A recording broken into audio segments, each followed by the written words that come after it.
So let's get more now on one of our main stories this hour. That's the investigation into that attack in New Orleans on New Year's Day.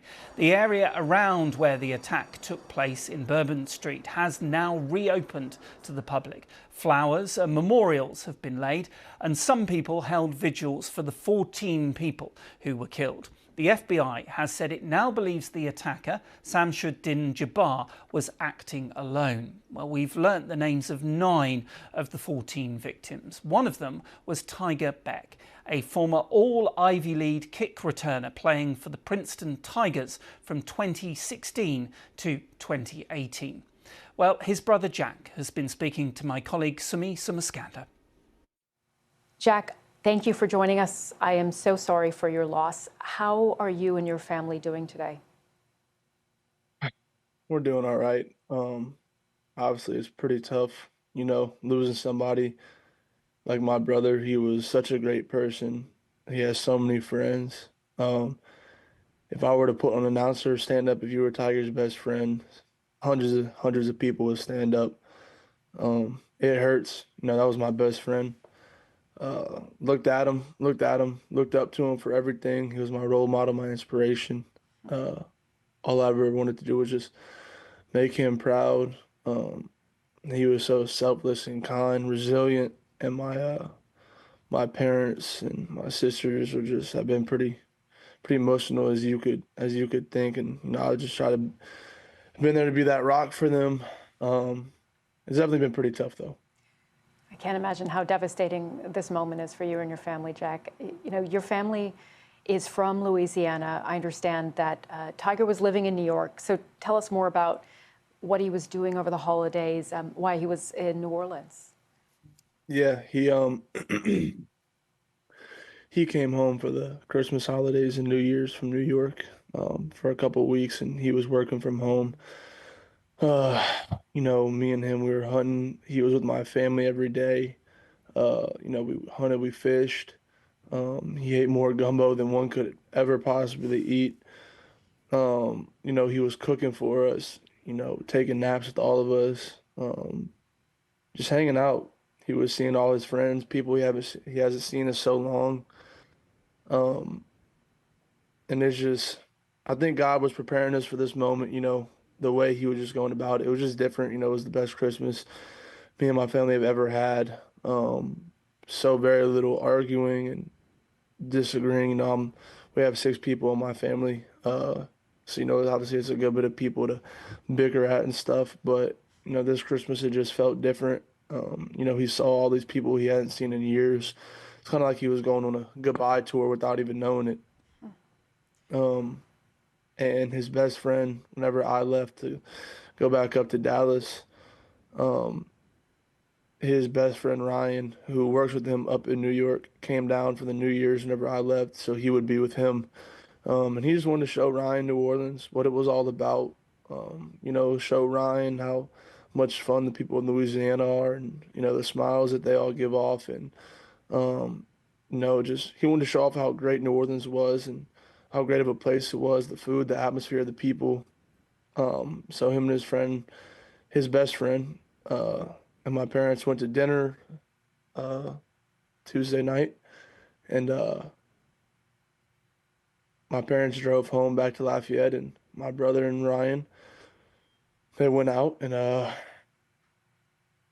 then obviously everything unfolded. Jack, you've been talking a little bit about the fact that you spoke to your brother on the phone just hours before New Year's Eve. Can you tell us a bit about that conversation? Yeah. It was just another phone call. Like I said, that's my best friend, my inspiration, my role model. We talked every day. He was the first person I told about, whatever it was, good, bad, and different. He talked to him so much. And it's just, we thought it was going to be another regular conversation. I was just showing him I was at my uncle's house in Dallas, and he was in New Orleans, my parents eating, and I was showing him what we were eating, and he was showing us what he was eating. But the last words that we ever told each other was I told him to be safe and that I loved him, and he told me how much he loved me. hung up the phone, and that was the last time I ever spoke with him. Tell us a bit more about your brother. You said, he's your role model, your best friend, quite the football player as you are as well. Oh yeah, he was a beast in every way in life. His name was Tiger, and it was very, very fitting. He was a go-getter. He was a smaller guy, 5'8", 5'9", and from a young age, he just fought. He was always a fighter, whatever it was, whether it was in sports, whether it was that, just wherever it may be, in every facet. He was a fighter, and his name was Tiger. And like I said, it just fit him so much.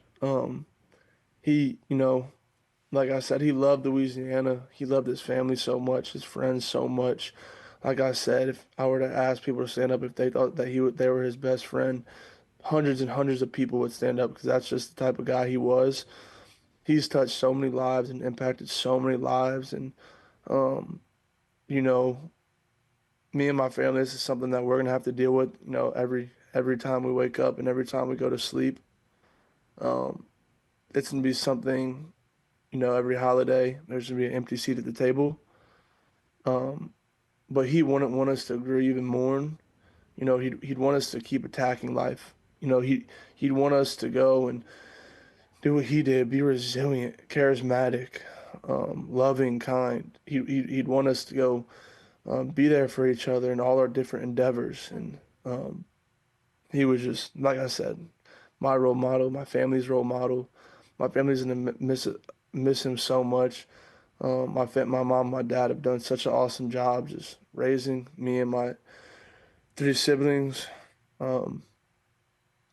We're so close, us 3. So many people always tell us they've never seen siblings so close like this ever before. And the first thing I told my parents and my family was, because like I said, he lives up in New York, and we're just all scattered across the country. And I told him, instead of only seeing him a couple times a year, now he'll be with us in every moment, in every part of our lives. He'll be with us whenever we're waking up, when we're going to sleep, when we're walking, when we're at work, doing whatever. He'll be with us in every single moment now. Jack, thank you so much for sharing your story with us, and our condolences go out to you and your family. Thank you. Yeah, thank you so much.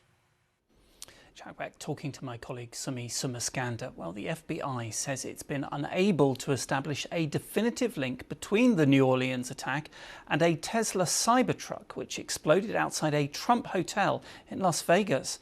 The driver was killed in the explosion. Las Vegas police have identified 37-year-old Matthew Allen Liversberger as the man who rented the vehicle and drove it from Colorado to Vegas. His badly burnt body had a bullet wound to the head. Police say he appeared to have killed himself while setting off explosives in his vehicle. Our correspondent in Las Vegas is Lily Jamalia. I'm standing in front of the Trump International Hotel in Las Vegas, where there remains an enhanced law enforcement presence one day after a Tesla Cybertruck packed with fireworks and camping gas exploded at the entrance. That explosion killed the person driving the vehicle and also inflicted minor injuries on 7 other people.